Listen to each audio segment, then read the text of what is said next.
Swastiastu. Assalamualaikum warahmatullahi wabarakatuh. Salam sejahtera untuk kita semua. Salam, namo buddhaya, salam kebajikan, rahayu, rahayu, rahayu.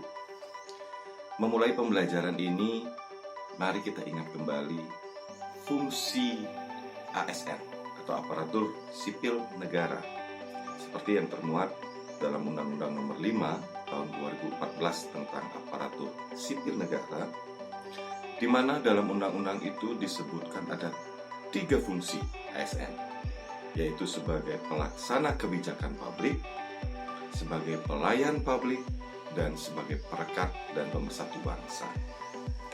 Nah, pada pembahasan kali ini kita akan membahas materi tentang salah satu fungsi ASN tadi, yaitu pelayanan publik seperti di bawah ini. Nah, selanjutnya, apakah pelayanan publik itu?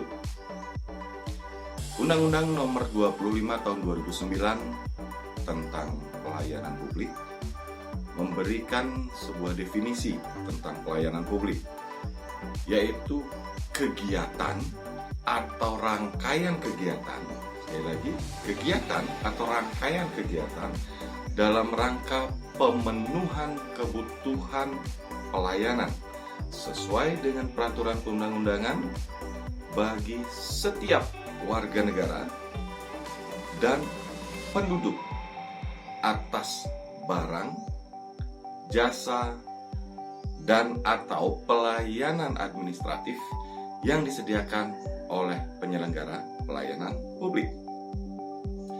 Lalu permasalahannya, siapa penyelenggara pelayanan publik? Anda. Ya, Anda. Anda adalah salah satunya. Sesuai dengan salah satu fungsi ASN, yaitu sebagai pelayan publik.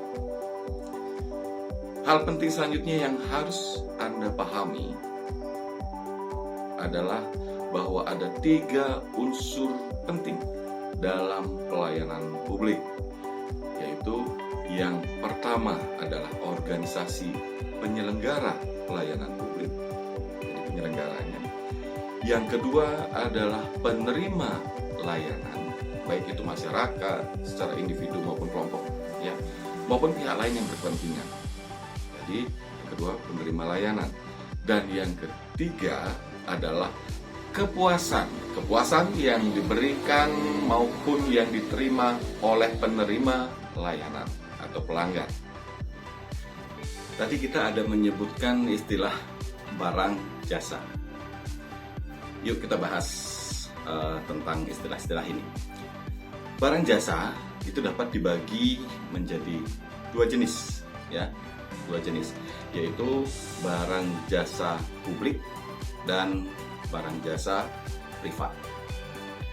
Barang jasa publik adalah barang jasa yang memiliki rivalry atau rivalitas dan excludability atau eksklusibilitas yang rendah. Dan sebaliknya, bila memiliki rivalitas dan eksklusibilitas yang tinggi, maka barang itu termasuk barang jasa privat. Apa yang dimaksud rivalitas dan eksklusibilitas? Kita akan bahas pada tayangan berikut ini. Rivalitas rendah maksudnya adalah barang jasa tertentu yang telah dikonsumsi oleh seorang individu tidak akan habis dan masih akan dapat digunakan oleh individu yang lainnya tanpa mengurangi manfaat dari barang jasa tersebut serta kepuasan individu yang menggunakannya kemudian. Dan maksud dari eksklusibilitas rendah adalah bahwa produsen atau pemilik barang jasa tersebut sulit untuk melakukan upaya guna mencegah banyak orang untuk dapat menikmati barang jasa yang dihasilkannya. Sebab biaya untuk mencegah individu-individu lain tidak dapat menikmati barang jasa yang mereka hasilkan jauh lebih mahal dibanding dengan keuntungan yang akan mereka peroleh. Nah, jadi jika ada barang jasa yang memenuhi dua karakteristik tersebut, maka disebut sebagai barang jasa publik. Dengan kata lain, barang jasa publik dapat dikonsumsi secara bersama-sama. Itu kata kuncinya. Lalu, bagaimana jika ada barang jasa yang memiliki rivalitas dan eksklusivitas yang tinggi? Maka otomatis barang jasa yang memiliki rivalitas dan eksklusivitas tinggi itu termasuk barang jasa privat. Peserta Latsar yang saya banggakan, ada kalanya terjadi sebuah situasi di mana sangat memungkinkan terjadinya pergeseran antara status privat dan publik. Salah satu contoh misalnya adalah tentang harta kekayaan seseorang, di mana ketika seseorang menduduki suatu jabatan, terutama jabatan publik, maka semua informasi tentang harta kekayaannya yang pada mulanya bersifat sangat privat atau pribadi, akhirnya dia bergeser menjadi bersifat publik, bahkan dipublikasikan kepada publik. Kenapa? Karena setiap pejabat publik harus melaporkan harta kekayaannya. Ada hal penting yang harus Anda ingat, di mana bahwa setiap pelayanan publik itu harus memenuhi prinsip-prinsip pelayanan publik.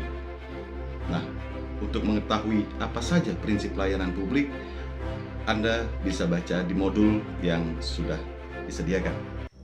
Peserta Latsar yang saya banggakan, sebagai seorang ASN yang berintegritas, jangan lupa kita harus siap mengubah pola pikir kita atau mindset kita. Setidaknya ada 4 pola pikir yang harus kita bentuk mulai dari sekarang. Yaitu yang pertama, mengubah image dari penguasa menjadi pelayan. Yang kedua, mengubah pemahaman tentang kewenangan, kita memiliki kewenangan, menjadi peranan, bahwa kita hanya berperan di sana. Yang ketiga, menyadari bahwa tanggung jawab, tugas dan kewajiban yang kita lakukan bukan hanya kita bertanggung jawabkan kepada atasan maupun masyarakat, tetapi yang terpenting adalah pada Tuhan yang Maha Esa. Dan menentukan pola pikir yang keempat, kita harus memahami manajemen kelembagaan modern sesuai dengan tuntutan kondisi saat ini. Kita juga jangan lupa bahwa ada 4 hal yang sangat fundamental. Yang tadi 4 pembentukan mindset, sekarang 4 hal yang fundamental dalam pelayanan publik yang harus menjadi perhatian dan pegangan kita. Yaitu yang pertama, kita harus menyadari bahwa pelayanan publik adalah hak warga negara, dan ini sebagai amanat dari konstitusi. Yang kedua, bahwa pelayanan publik diselenggarakan dengan pajak yang dibayar oleh warga negara. Sehingga kita harus menyadari, terutama para pejabat publik, bahwa semua fasilitas yang diterima oleh para birokrat itu dibayarkan oleh warga negara melalui pajak. Dan yang ketiga, bahwa pelayanan publik diselenggarakan dengan tujuan untuk mencapai hal-hal strategis bagi kemajuan bangsa di masa yang akan datang. Dan yang keempat, pelayanan publik ini memiliki fungsi tidak hanya memenuhi kebutuhan dasar warga negara, sebagai seorang manusia, tetapi juga berfungsi untuk memberikan proteksi terhadap seluruh warga dan aset negara. Peserta Latsar yang saya banggakan, sebagai penutup dari pembelajaran ini, saya berikan bahan diskusi kelas, ya, di mana ada sedikit perbedaan, terutama perbedaan ruang lingkup pelayanan, ya, ruang lingkup pelayanan publik antara sebagaimana yang diatur dalam Undang-Undang 25 tahun 2009 tentang pelayanan publik dengan Undang-Undang Dasar 1945 hasil amandemen yang keempat.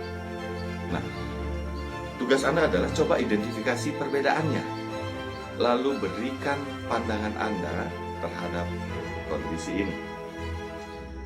Teknis pengerjaan tugas, yaitu tugas diskusi ini, akan saya sampaikan lebih detail di fitur penugasan kelas dalam LMS kita. Dan akhirnya, saya ucapkan selamat belajar, tetap jaga komitmen dan integritas kita sebagai seorang ASN. Salam sehat selalu, dan sampai jumpa di materi yang lainnya. Om Santi, Santi, Santi. Om. Wassalamualaikum warahmatullahi wabarakatuh. Salam sejahtera untuk kita semua. Shalom, Namo Buddhaya. Salam kebajikan.